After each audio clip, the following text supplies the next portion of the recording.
IPL 2025 কেমন হবে CSK এর সম্ভাব্য একাদশ? চমকে যাবেন। ঋতুরাজ গায়কোয়াড় অধিনায়ক আর রাচিন রবীন্দ্র ওপেনিংয়ে ঝড় তুলতে প্রস্তুত। ডেভন কনওয়ে নিশ্চিত করবেন টপ অর্ডার যেন সবসময় শক্তিশালী থাকে। প্রীতি শাহ দলের ব্যাটিং গভীরতা বাড়াবেন। তারুণ্যের সঙ্গে অভিজ্ঞতার মিশেল প্রতিপক্ষের জন্য কঠিন চ্যালেঞ্জ তৈরি করবে। শিবম দুবে এবং রবীন্দ্র জাদেজা মিডল অর্ডারে ব্যাট হাতে ঝড় তুলবেন। তাদের মারকুটে ব্যাটিং প্রতিপক্ষকে চাপে ফেলবে। মহেন্দ্র সিং ধোনি উইকেটকিপার ফিনিশার হিসেবে দলের ভরসা। শেষ মুহূর্তে তার অভিজ্ঞতা দলের জন্য খুবই গুরুত্বপূর্ণ। স্যাম কারান এবং মাথিসা পাথিরানা পেস আক্রমণে নেতৃত্ব দেবেন। তাদের গতি আর সুইং প্রতিপক্ষের ব্যাটসম্যানদের জন্য ভয়ঙ্কর হয়ে উঠবে।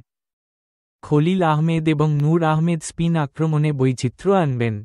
এই বোলিং লাইন আপ যে কোনো দলের ব্যাটিংকে গুড়িয়ে দিতে সক্ষম। তাহলে আইপিএল 2025 সিএসকে কে কেমন দেখতে চান? কমেন্টে জানান আপনার মতামত আর এই ভিডিওটি বন্ধুদের সাথে শেয়ার করুন। আরও আপডেটের জন্য আমাদের চ্যানেলটি সাবস্ক্রাইব করতে ভুলবেন না।